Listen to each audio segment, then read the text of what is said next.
begini. Kalau saya tidak merokok, saya berteman sama 10 orang teman-teman saya merokok.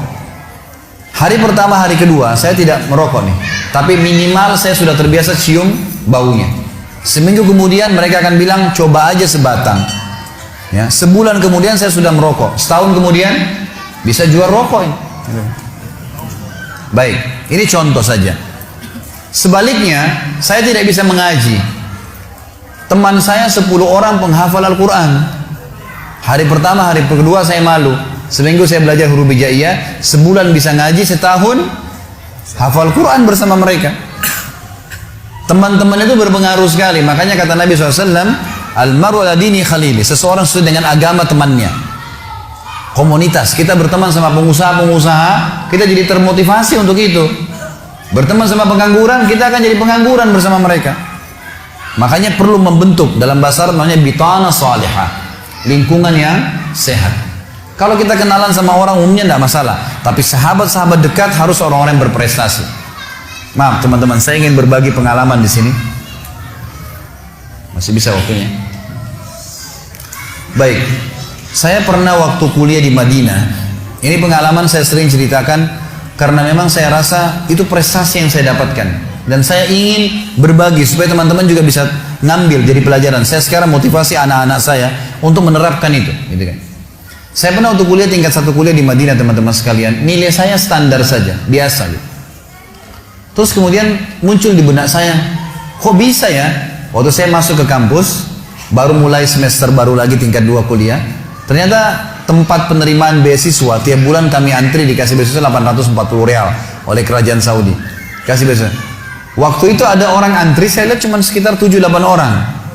Saya lihat teman-teman saya di kelas, saya tanya, akhi ini antri apa? Ini kan belum akhir bulan, kok sudah terima beasiswa? Dia bilang bukan, ini dikasih 1000 real bagi orang yang cum laude. Nilainya 90-100 ini dapat 1000 real nih.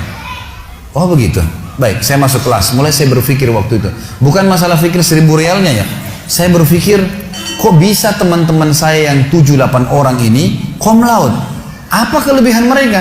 Dia punya 2 mata, saya juga punya 2 mata. Dia punya 2 kuping, saya juga sama. Waktunya juga dia 24 jam, saya 24 jam. Kalau mereka 27 jam, ada bonus 3 jam mungkin, gitu kan? Ini enggak sama-sama. Kok mereka bisa, saya enggak bisa ya? Coba saya pelajarin. Saya lihat teman saya yang paling tinggi nilainya. Ada satu orang dari Somalia namanya Abdurrahman. Masya Allah, orangnya baik sekali. Selalu ranking 1, selalu cum laude nomor 1. Dan nilainya 100, 100, 99, 97, 96, naik lagi 100. Begitu terus, gitu kan? Kita ini subhanallah, waktu itu saya tingkat 1 kuliah dapat 75 aja sudah luar biasa. 75 di bawah. Kok bisa ini orang? Dari mana bisa nilai 100 nih? Saya coba undang dia. Selesai kuliah saya bilang, akhi Abdurrahman, nanti habis Isya tolong mampir ke kamar saya ya. Jadi kami dulu tinggal di asrama, building-building, ada kamar, 1 kamar 3 orang. Jadi beda-beda warga negara supaya bisa pakai bahasa Arab gitu. Oh ya baik Khalid, saya datang insya Allah. Baik datang.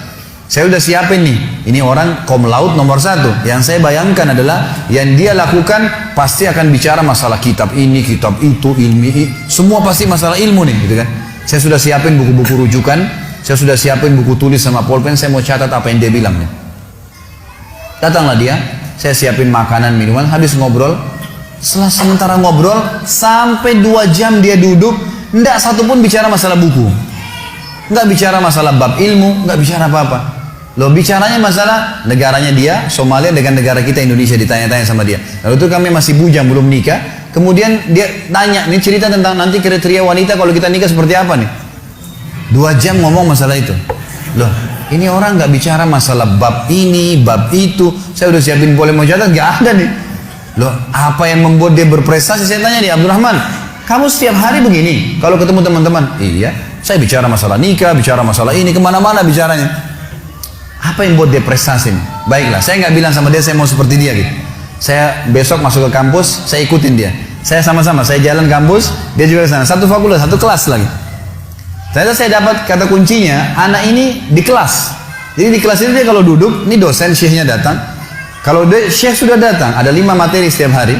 Dia datang, syekhnya datang, dia duduk, tutup pintu, mulai baca tahmid dan salawat, kemudian mulai materi, dia hadapkan mejanya ke syekhnya, dia ambil meja paling depan. Misal gini, ini di depan langsung berhadapan. Setiap syekh ngomong, dia seperti cuma dia sama syekh berdua. nggak ada orang lain nih.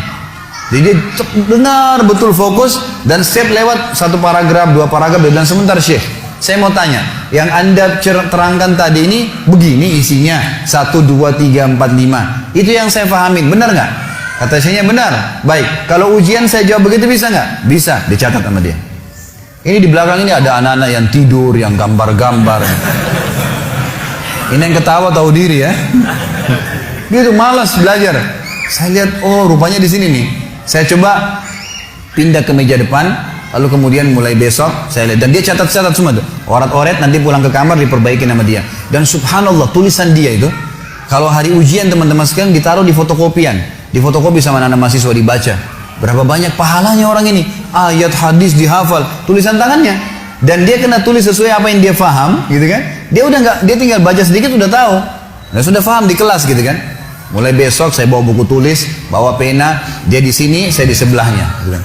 Dia bertanya, saya juga bertanya. Gitu. Proses seperti dia gitu. Tapi yang kalau saya tidak paham, kalau saya paham saya sudah tulis. Kalau dia bertanya saya paham sudah. Kalau saya tidak paham saya, Syekh sebentar. Ya, maksudnya begini Syekh. Jadi kelas ini jadi hidup gara-gara saya bersebelahan sama si Abdurrahman. Yang lain yang tidak tidur jadi bangun. Ini ada apa nih ribut di depan? Tanya terus, diskusi sama Syekhnya terus begitu. 6 bulan pertama teman-teman sekalian saya kewalahan nulis, karena Syekh ngomong apa ditulis kan gitu, susah nih. 6 bulan kemudian setelah saya terus paksain diri, sampai pada tingkat Allah mudahkan, alhamdulillah saya bisa nulis apa yang Syekh ucapkan dengan 2 warna pulpen hitam, apa yang dia ucapkan, kalau ayat pakai pulpen warna merah gitu.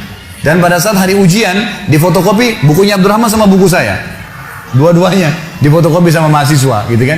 Dan pada saat hasil ujiannya sama, nama dia dan nama saya berdekatan, sama-sama dapat 1.000 real gitu kan. Sampai pernah ada seorang dosen, ada materi namanya Ghazul Fikri, perang budaya, bagaimana mempelajari negara-negara barat, negara muslim berusaha untuk memerangi umat Islam. Materi yang ada seorang dokter, orangnya baik, tapi beliau suka pakai bahasa ammiyah, bahasa pasaran dalam menerangkan materi, jadi nggak semua orang paham gitu. Maka Syekh ini kalau ditanya, Syekh, teman-teman dari Afrika tanya, Syekh, ana belum mengerti Syekh. Dia bilang, nanti kembali ke buku. Nggak dijelasin lagi, gitu kan? Ini gimana cara memahaminya orang ini, gitu.